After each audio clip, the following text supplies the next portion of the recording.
Everyone, and welcome to another edition of the Alley-Oop program. I'm Andrew Gaze. This is Leonard Copeland and Copes. We've had one of the all-time great weeks because we've seen some fantastic basketball in the NBA where the Boston Celtics, they got a win over the Miami Heat to get that series to 2-1. And then in the West, it looked like the Lakers were going to be runaway winners as they took a 2-0 lead, but just in Game 3, we saw the Denver Nuggets show that resilience that they've shown right throughout the playoff series and bounce back to get a win. But and we're going to get and break down some of those games very shortly, but we do need to just remind our audience of a very special guest that we had the good fortune to interview this week, and that is the great Dave Hughes. Now, Dave Hughes is one of the all-time great comedian performers in this country. He's a multimedia megastar. He's on radio, he's on television, and has his own program. And he was kind enough to spend a little bit of time with us. We must know somebody, bro. We're going from here to here to here. We're getting some famous guests. Hey, what's going on, Drewy? Come on, bro. I don't know what's happening, Copes, but it's a delight. Learn a lot from Dave Hughes. Had some really good messages for our audience to help lift us and lift our spirits during this COVID-19 pandemic that we're going through. So he's a basketball fan as well. He's a basketball fan as well. My word, he is. He's a passionate basketball fan. And if you want to check out that interview, just click on the link below in the section here on YouTube, and you can jump on and watch, or if you're on Spotify, you just need to find it somewhere because it is it's really entertaining stuff. Yeah, hey, Copes, let's get back into the NBA action because it has been fantastic. It's been nothing but a joy to see some of these games. And we want to start off with the West first, with the mighty LeBron James-led Los Angeles Lakers. Pulled off a miracle in Game 2. They're lucky. They were very lucky, Drewy. You know it. Yes. No, they were lucky. But Anthony Davis, in one of the all-time great shots, that he's always been a superstar. He's getting into that megastar status now. When you start hitting game winners like he did in that Game 2, in such an important game in the playoffs. Now, I know there's a little asterisk because there's not 20,000 fans in there, and it's a different environment that they normally accustomed to. But still, you cannot underestimate what that shot meant to the Lakers and to him personally with his own legacy and his own status in that team. This is the furthest he's been in the playoffs. When you got your five-man coming off a screen, falling out of bounds with a pull-up three to win it, I still think you could be in trouble. Now, if it takes that much to beat Denver, you could be in trouble. And as we know, Denver have come out this third game and give the Lakers a little spank to let you know we're not out of here, pal. We've done it before in the playoffs. We've been down 3-1 and come back twice. No, that's true, Copes. But the thing that I would like to get your opinion on is just on that last play. And you're thinking of the Denver Nuggets, and perhaps it was a defensive breakdown. Whose fault was it? It clearly looks like Plumlee was wanting a switch, but no switch was forthcoming. And as such, Davis got a really good look. Jokic tried to follow the pass and close out and made a good effort. But as you take a look at this play, what's your take on where you want to apportion blame? Well, Drewy, listen, there were switches. There might have been a little bit of decisiveness, but Jokic still got his hand up. He still played defense. He played D. That was just a good shot. It was meant to go in. It was a great shot by Davis. Could have been better defense. It was meant to be. Again, I say, if the Lakers have to go through that, have to get to that level to beat me, I got a chance. I'd be really curious to know what the coach's breakdown of that particular play was, because for me, it clearly looks like Plumlee was wanting a switch. And he's copped a lot of criticism for not fighting over the top and staying with it. But as you look, you see him pointing, and it's one of those ones, unless you're in the huddle, unless you know what the defensive assignments were, then it's or what their rules are, then it's hard to portion blame. But what's most rules though, Drewy? With 2 seconds to go in the game, most people in any level of basketball will tell you to switch on everything. Am I right or wrong? Mostly. Yes. Generally, yes. Generally, you have to switch on everything. Now, again, you expect LeBron James to take the shot, or Green, or Kuzma, your best 3-point shooters. You don't expect your 5-man to knock down a 3-pointer. And look, you got to give it to them. They made the shot, but Denver again, strong effort. And you're always curious to know, well, what impact does Kobe have on players these days, and how are they going to honour his legacy? I don't know whether it was by design or whether he thought it up, but I guess it's just one of those things, because he's in the forefront of most of the Lakers players because of the incredible tragedy that we saw earlier on in the year with his passing. That did you see AD after he knocked down the shot and he starts to yell out Kobe? I mean, I thought that was a beautiful moment. Absolutely. And he did say, when we wear these jerseys, we're never going to lose. Now, I don't know if it's some mystical thing that's going on. He said he could feel Kobe, and he started yelling Kobe's name after that shot, and I got goosebumps. And that looked like a Kobe moment to me as well. So, I don't know. Well, that's what he was renowned for, and good on AD and the celebrations. But then, Copes, it just didn't come together in Game 3. When you're coming from those emotional highs, it can be difficult to lace them back up again, and you're thinking, well, if good fortune's coming our way, it's all going to fall our way. But the Game 3 wasn't a spectacle. It wasn't a great spectacle between these two. Both teams looked a little lethargic, but in particular, the Los Angeles Lakers. Thing I want to ask you about too, and you know how much I love LeBron and the performance that he put on. In the dying stages of that game 2, where they're looking for inspiration, LeBron was terrible. He had a couple of horrific turnovers, some bad shots, and Anthony Davis with 11 consecutive points carried him through. And then it's almost ridiculous what I'm about to say, but when you look at what LeBron did in Game 3, he's come out and had 30 points, 10 rebounds, and 11 assists. And just if you look at the stat line, you say, that's incredible. But it wasn't incredible. I think for the start of that game, the first half and periods in that game, LeBron didn't seem to have the same energy that we've seen him at different parts throughout this series. I agree with you 100%. I honestly think that whenever you win a game like that, the team that you play against automatically go back to the locker room and say, we shouldn't have lost that game. Yep. And they think about it all night. We've been through that. We know we're better than this team. So that next game, they're going to come out ready to go. And I think in the first half, Denver pushed that ball and put it in the Lakers' head to let them know, we're not going anywhere, fellas. We've been here. We know what it's like. They put the pressure on the Lakers. And the one thing, Drewy, that hurt the Lakers more than anything, Anthony Davis, Dwight Howard, and JaVale McGee only had 2 rebounds between them.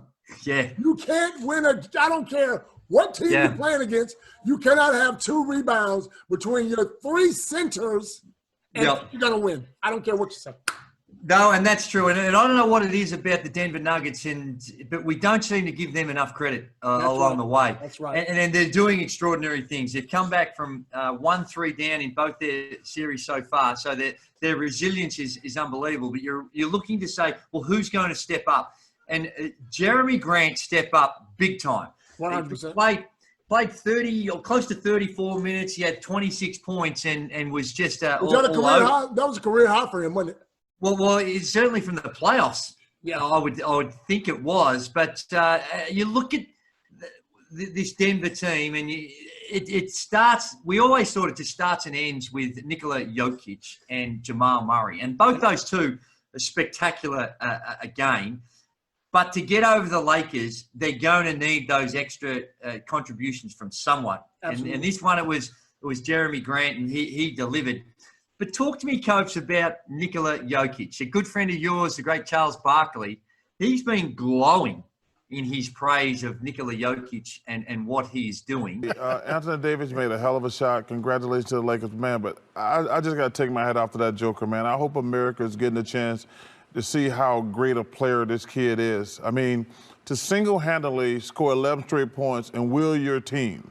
And he scored, like, he had great assists. He take an all, like Anthony says, he takes an all-defensive first-team guy down on the post and says, we need a basket. I'm going to take Anthony Davis, as great as you are.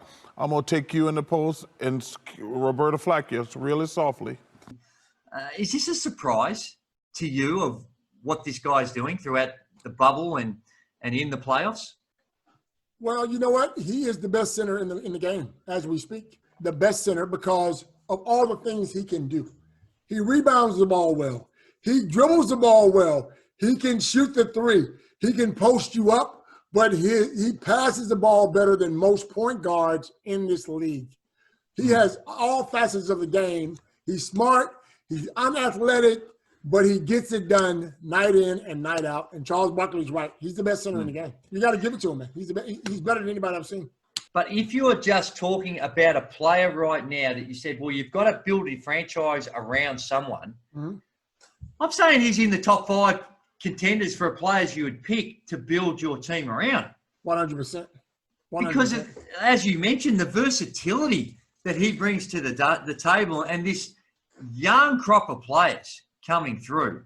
And that leads us into what's going on in the other series with the Miami Heat and the Boston Celtics. The Celtics consider themselves unlucky not to have an advantage, but they were under the pump. They were down 0-2. And then came out in game 3 and put on a display. And Jason Tatum is another one of those players, young players that you think can go to another level. If you had your pick of players to build a team around, Jason Tatum, I don't know if he's in your top 5, but he'd have to be right up there as those types of players based on the evidence we've seen in the final series. Him, Brown, Walker, Boston have put together a squad that I think can make some noise over the next 4 or 5 years. Not saying that they can't win it this year, but they have a bunch of young guys who seem to play well together. They gel together and they do all the little things. Plus, they're long and athletic and they play defense and they share the ball. They look like the old Boston team. Plus, they got a very good coach.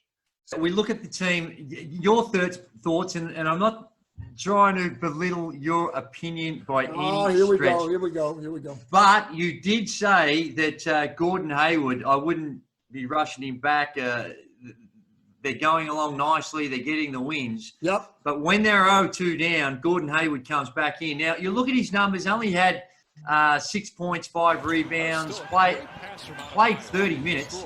Yep. But I think that he is another one that could be that extra link in the chain for the Celtics, that edge over the Miami Heat, because they need another go-to guy that gets that attention to open up for guys like Jaylen Brown and Jason Tatum. Absolutely. And you weren't so keen on him because of the size. And as I said, I was not keen. I wouldn't bring him back because of the way Boston were playing. They were playing and they were winning. And Smart was knocking down threes from everywhere. But what Smart brings to the table that Hayward doesn't bring is his tenacious defense. He's on the floor. He's grabbing rebounds. He's fighting guys. So rather than mess up that chemistry, bring Hayward back off the bench and give him his minutes. But I wouldn't throw Hayward back in the starting lineup because and as we spoke about a couple of weeks ago when we were talking about what sort of an impact Gordon Hayward could have when he came back in, and you're concerned about his minutes, but they do play a lot of small ball with him in there, and they can keep those guys. He can play alongside Kemba Walker and Smart and Jason Tatum and even Jaylen Brown. Like they've got a bunch of options that they can go to with that small ball, which a lot of teams use these days. The one that you brought up a really good stat, and it's no revelations, but Jimmy Butler and the impact that he has had, Copes. He's been a winner. He has been a winner 2017 with the Bulls, he takes them to the playoffs. 2018 with the Timberwolves, he takes them to the playoffs. Yes. 2019 with the Philadelphia 76ers, he takes them to the playoffs. Now with Miami, they're in the conference finals with Jimmy Butler leading that team, and Miami hadn't been in the playoffs since 2014. Now my question to you is, why is he on so many different teams if he can get you to the next level? Yep. Why are teams letting him go? Why didn't Philadelphia hold on to him? What do you think? Well, Coach, that's a really important question, and it's one that I think a lot of teams have grappled with. But if you read some of the articles, they aren't always overly complimentary about other things beyond basketball. Such as? Well, I'm just going on. What you've read, what have you heard? Well, just in the way in which he's accepted roles that coaches have tried to give him. And I don't think when you look at it, you say that he's necessarily done anything crazy off court that would scare you off. Clearly not, because they're all prepared to bring him on board. Right. But there's this question mark for whatever reason is he a good teammate? Does he buy in? Is he going to cause trouble? Is he concerned about getting his own shots? And how in which he's going to contribute being more important than the good of the entire team. Now, whether that's, I'm not passing judgment to say whether that's true or not, but you look at that, what you've presented here, Copes, mate, you can't deny the fact that every team he's been on, they've had success. Now, whether he's just in the right place at the right time, I guess remains to be seen. But if you watch him in this series against Boston, or you watch him in the playoffs in the bubble, he doesn't look like a selfish player. He's not chasing his shot. He's playing good defense. He looks like a good teammate. Now, maybe he's taking some time for him to learn that he needs to be that way. But at the end of the day, his record speaks for itself. He gets you to the playoffs. And bottom line is he's a hard worker. Now, whether or not he gels with the coach or the players might just be who he is, his personality. But we do know other players that have been in that same situation. Sometimes you got to let little things go and deal with it, you know, and make that playoffs, because there are teams out there that would love to be in the playoffs right now and be in his position. Well, Coach, I guess sometimes it's hard when you think of the NBA teams and all the money the players make and how ego can still drive them, that where it can be a disruption. Now, clearly it's not. Clearly it's not with Jimmy Butler right now with the Miami Heat. When we were coaching the Sydney Kings, had a player named Jeremy Tyler. Talented. Super talent. And when you're off the court, great guy. Yes. Really good guy. But just and he was a guy that came straight out of high school, didn't go to college, was always the main man, and was putting up decent numbers on NBA teams. Yes. And in isolation, just in himself, he's a delightful guy. But in that collective, he wanted the offense to be all about him. He wanted the defense to fit his side of the way he plays. And a lot of coaches and players won't put up with that kind of thing. Yeah, at the end of the day, he's a superstar. Yeah, we love for you to join our team, but it is a team, not just about Jeremy Tyler. And I understand what you're saying. And they're the guys that I guess are so frustrating, because it's hard to teach them, for them to understand that if you do buy in, you will get the reward. Yep. And if you look at Jimmy Butler's numbers right now, they're not off the charts. He's not banging up 30, taking 20 shots a game, 25 shots a game, and he's not putting up the massive numbers. But he is contributing in other ways, and particularly down the stretch of games. Right now, when you think of closers in the competition, he has been in the very top echelon of guys that you want on the floor in closing out games. Big shots, massive defensive plays, the steals that he got in game 2 to help them get the win. At both ends of the floor, he's getting it done. Here's my question to you. You're a head coach somewhere. Jimmy Butler's coming in. Jimmy wants to do it his way. You're a head coach. Jimmy's been to the playoffs. Jimmy's proven playoff, and he's taken his team to the next level. Yeah. How do you handle it? Do you let Jimmy be Jimmy? Wow. Do you sit down with Jimmy and say, Jimmy, you can do it, but you can't make me look bad. I still need to be the head coach. I still need to be able to run the show, to let people know what needs to be done. Because I think that's probably what happened in Philadelphia. I don't know, but Brett Brown's a great coach, knows his stuff, has been doing it for a long time. I hear Jimmy wants to come in and do it his way. As a head coach, you can't let one guy come in and take over, because why would they need a coach then? No, I hear you, Copes, and I think what it is with Jimmy Butler is you got to have that conversation before you sign him. Now that you've seen his body of work, which is significant, a significant body of work, and I think that the timing is everything. When you got a guy that's got signed a massive contract, he's not concerned about getting that massive payday. He's on a team that's winning. All those things come together. Clearly, it's a lot easier to coach in those circumstances than it is when you've got a guy that might be becoming a free agent saying, well, yeah, it's important that we win, but I need to get my numbers in order to get the big payday. Let me tell you something. But if you have those conversations with them, it's a lot easier to go along with the program in Miami when you're looking at bikinis than being in Philadelphia when you're looking at snow coats, bro. Trust what I say. Let me tell you, it's a lot easier being in Miami than it is being in Philadelphia. So if the coach says, Jimmy, I want you to sit down and shut your ass up, but look at those bikinis when they walk past, you sit down and shut up. All right, there it is, bro. There it is, bro. Well, that's a different angle. That's a different take. But I think in a more sort of politically correct way, what you're saying is the environment in Miami with the weather and the conditions there is perhaps a little bit more conducive than 100%. And the views.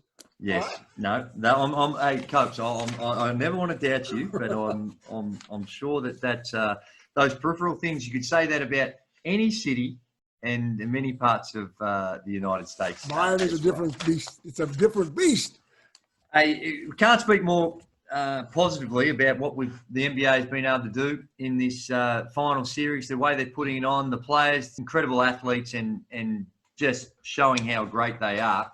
And when you think of great athletes, it was announced this week the MVP for the season, 2019-20 votes came in, and for the second consecutive season, Giannis Antetokounmpo was awarded the MVP I would call it a landslide. Yes. I thought it was going to be a little bit closer, but if we take a look at the voting, 85 first place votes going to Giannis Antetokounmpo, LeBron James only getting 16, and no one else getting a first place vote. And if you look at the numbers, all bar one who was in the voting, all bar one had Giannis or LeBron, one or two. Do you agree with that? Do you agree with that? I didn't when it came out, because you're in this playoff mode and you're seeing these unbelievable feats of LeBron James, and you see what happened to the Milwaukee Bucks, and I reckon that blurs your judgment. But when you go back, like I did, and had a look at the numbers, the season, the overall season, you have a look at the numbers of which they need to vote on. So it's not about what you do in the playoffs; it's about what you've done in the regular season. And when you have a look at those, it becomes more evident to see why Giannis Antetokounmpo got so many votes.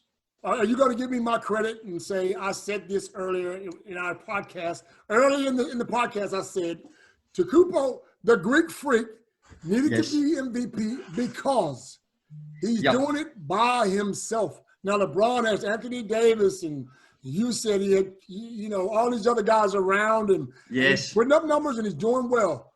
The Greek freak, more wins than any team in the NBA, and he's doing it alone. Now, of course, he's got support, but those guys aren't superstars. They're not on the superstar list, all-star list. He's doing it by himself. And the one thing that hurt him was the way he went out in the playoffs. Obviously, people start thinking, and because this didn't come out before the playoffs started, it made him look bad. But He's the MVP. Do you know who else you didn't think it was going to be so lopsided? LeBron didn't. Was the great man himself, LeBron James. He expressed his disappointment about the voting as well. Pissed me off. That's my true answer. It pissed me off because out of 101 votes, I got 16 first place votes.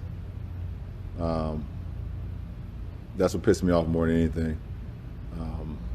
Not saying that the winner wasn't deserving of the MVP,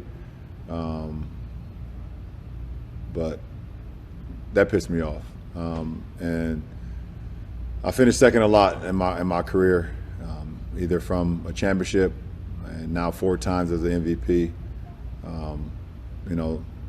Like I said, I never came into this league saying let me be an MVP or be a champion. I've always said I just want to get better and better every single day, and those things that take care of itself.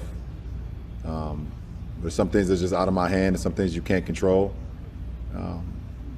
but it pissed me off. Well, there's the great man, and I don't know whether I like hearing that or not, because I know he comes out and says, well, I take nothing away from the player that actually won it, or whatever he said, without using his name, but it's still... He wasn't happy. You can tell he wasn't happy. It diminishes the accolade and the joy that you have for Giannis a little bit, particularly if you're a LeBron fan. But Copes, the numbers don't lie. No. The Greek Freak, 29.5 points per game, 13.6 rebounds, and 5.6 assists. With the best record in the NBA, LeBron James, 25.3, 7.8 rebounds, and 10 assists. Now, look, at the end of the day, it's not all about the points. It's about you carrying your team. Again, I keep saying this. He did it by himself. Yeah. LeBron had help. And that's why, and they won more games. Well, Coach, with that big shot from Anthony Davis, it does raise the question. I'm willing to call it the question of the week. We've seen some incredible buzzer beaters in the bubble. Is AD's one the best buzzer beater that you've seen? Because we've got Devin Booker, and that was huge because that was a team trying to fight their way and pull off a miracle and get into the playoffs. The OG Anunoby, the one that kept the Toronto Raptors alive. Without that, ta-da, they would have been cooked a lot earlier. Luka Doncic, just spectacular. And I'm going to throw in Kyle Kuzma as well because it was a game. It was a buzzer beater. It was at the end. Far less at stake, but still, it was a buzzer beater. I wouldn't call that the best buzzer beater. That's why I'm probably talking down Kyle Kuzma, even though it was a huge shot. Right. But to me, just because of the circumstances, AD's shot is the best buzzer beater. But if I think the next best one as just a reflection of someone's skill and ability, to me, it was Devin Booker. Because that, as you take a look at the pressure that he was under, the way in which he knocked that one down, that would get the nod for me. My number one is, I got a number one and number two. I'm going with Booker and Luka Doncic because ahead of AD's. Ahead of AD, man. Ahead of AD was a great shot. Yes, it's beautiful, but Copes, are you feeling okay? Because you know why? Because he got a good look at the ring, dude. You look at Devin Booker. Copes. No, man. No. My best is going to be Devin Booker or Luka because of what they meant, the high difficulty of the shot. If Anthony Davis misses his shot, then so be it. It's not a big deal, but Devin Booker's shot and Luka's shot had to be made for them to go on to the next level, to move on. Coach, I think you need to take a Bex and a bit of a lighting. Bro, you think about it. If AD misses the shot, what's the big deal? Tell me what the big deal is. Mate, the whole series, it's at stake. This is one that gives them this is a game winner. If AD misses that shot, it's 1-1. And guess what? I honestly think the Lakers will come in with a different focus in Game 3. After they won that second game, they come in with a laid-back focus, and that's why the team won the Game 3. That's what I think, honestly. Well, I guess there's going to be a lot of people that disagree with me, but I'm just letting you know that shot AD made. I'm not bagging the Lakers. It was a great shot, beautiful shot, But I think Booker's shot and Luka's shot meant more. Well, Luka's shot was spectacular. I take nothing away from it. But, I guess that's where you and I both agree on Booker then. It's just whether – but I think with AD, what's it on the line? He's reeled off in the context that it was in. He reeled off the last 8 points or so, or 11 points, whatever it was, and games on the line, and he steps up and huge. Do you remember the Luka shot when he scored all those points in the fourth quarter? Of course I do. Of course I do. Of course I do. It was the step back three. Step back 4. He was that far behind. Give him 4 points, not 3, bro. Well, that's where I guess we can beg to differ. We can agree to disagree. There you go. Now, when we think of the NBA teams and all the stuff that's going on with the playoffs, unfortunately, for the first time in a long time, we don't have any Aussies running around in the conference finals. But we are hearing a lot of noise about Australian players. And the good news is it's not talking about the NBA. It's also talking about the NBL. Coach, this week, 2 players, Dante Exum and Joe Ingles, in reports on nbl.com.au, talking about their commitment and paraphrasing here, but potential. Their desire to contribute in whatever way they can. And Joe Ingles in particular coming out and saying that he'd love to finish his career in the NBL, and as Dante Exum would as well. Dante also talking about how he is contributing from an ownership capacity and how he feels like he can make an even greater contribution perhaps when his playing days are coming to an end. But isn't it great that these guys can do it? And Joe Ingles, he's never been one that you look at his athleticism as being his strong point. He's an underrated athlete because he's surrounded by these mega freak athletes that he looks a little less athletic than some of the others. He's an underrated athlete, but do you ever see the day where these guys will actually play in the NBL? I think the fact that Bogut came back and Yes. jumped on the Sydney Kings team has opened up doors for other guys to potentially finish their career here in Australia. Now, you got to understand, the NBL is no popcorn league, as our friend Homicide. What was it? No, get it right. What does he call it? Get it right, Copes. The NBL is no cupcake league. Cupcake, popcorn, same thing, man, same thing. The NBL is no cupcake league, as Homicide would say. So I think these guys understand they're not going to play forever in the NBA. And why wouldn't you want to finish your career back home in front of your family? And that's sort of what Joe Ingles is saying. If I can come back and play in front of my mom and dad and my family get to see me play, shoot that ball, before why wouldn't I? And the other one is Matthew Dellavedova. He's a free agent, I believe, at the end of this season. So it'll be interesting to see where he lands. I think he's still got a bit to offer, still a relatively young man. But he could be one that also you'd say if you're an NBL club and you're looking at these players and what they can give you, it's not just what they give you on the floor. It's their reputations and whether or not they want to risk their legacy, because Bogues did it great. He came back, was league MVP, but not everyone gets to have that type of impact. And in fact, when they come back, if they're old, if they're old and not where they used to be, yes. Again, you can get your, like you said, yes, going up in this league. And who wants to do that when you're already set? You made your money, you've made your fame, you've done what you do. So I see a lot of these guys maybe coming back, like Dante saying, perhaps, buying teams or investing in teams. But I don't see a lot of guys coming back trying to play in the NBL after they've had those long careers in the NBA.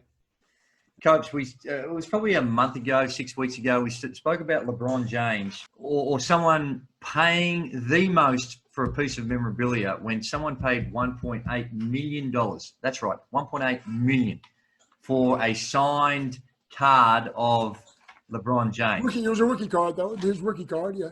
Well, it's now been overtaken because with the announcement of Giannis Antetokounmpo winning the MVP, it was revealed that he set a modern-day record for a piece of memorabilia a card memorabilia. $1.812 million was paid for a signed rookie card. He surpassed the 1.8 of LeBron James. Now, Coach, I don't know the name of the purchaser, but it was tweeted by Darren Rovell that it was purchased by Only at Official. Now, I can't comprehend that, Coach. I mean, even if you had the money, Who's to say, though? Who's to say in 20 years, Drewy, what that card's going to be worth? We never thought anyone would pay that much money now, but you just never know, man. If he goes on to win 2 or 3 more MVPs, wins a couple of championships, you just never know. It might be a great investment. We just don't know. Well, yeah, I guess you need a lot of money in the bank in order to splurge 1.812. Just a interesting bit of memorabilia being, or an interesting price on what people are paying for memorabilia. Coach, exciting times, and our time is quickly coming to an end, but we've got to remind people, jump on the Dave Hughes interview. There's a link below. Check it out. He is a superstar, very funny guy.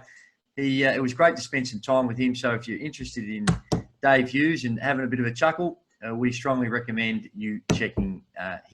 Hey, Coach, I'm not sure when we record next week whether these series are going to be finished. A lot depends on how close they go, whether they go to Game 7s. But it's 2-1 in both the series. Just from the evidence you've seen, Coach, just give us a quick tip on who's going to come out of the East and the West. I would think Boston would come out of the East because of the way they're playing and they have the momentum again. Well, they're down. They're down 2-1. But that last game, if you watch them, if they continue to play, they're a little bit. They probably have more experience than Miami. Miami fooled a lot of people. But look, the good thing is it's a great series. We hope it's going to go 7. And I really don't care who wins because I just want to see good basketball in that series. In the West, I'm probably going to edge toward the Lakers. I don't want to, and I know you do, but I just think they have more experience and they're bigger and they're stronger, and they sort of want it more. So there you go. My prediction. Well, we'll see how it all plays out, and we looking forward to the final series. Whoever gets through, either side, even if you take the underdogs, even if it's Miami-Denver, the quality of basketball we're seeing, it's going to be fantastic final series. So from what we've seen so far anyway, it's shaping up to be, and looking forward to seeing how it all unfolds. Copes, it's been a delight yet again this week to spend a little bit of time with you and get your thoughts on all the goings-on in the basketball world. People want to listen to us. It's on Spotify. It's on, help me out here, it's on Apple, their platform. YouTube. We're all over the place, man. We're all over the place, Drew. We are. You can jump on nofilter.media/alley-oop and you can log in there. And, of course, you can make your way to the gaze.com.au website. Absolutely. Don't forget about our special guest. Our special guest, Dave Hughes, who is the funniest guy in the world. And we're gracious to have him. We're happy to have him. We certainly were. Hey, it's been fun. Can't wait. We'll catch up with everyone who's tuning in again next week, and we look forward to your company. Until then, on behalf of Leonard Copeland and myself, Andrew Gaze, we say bye for now.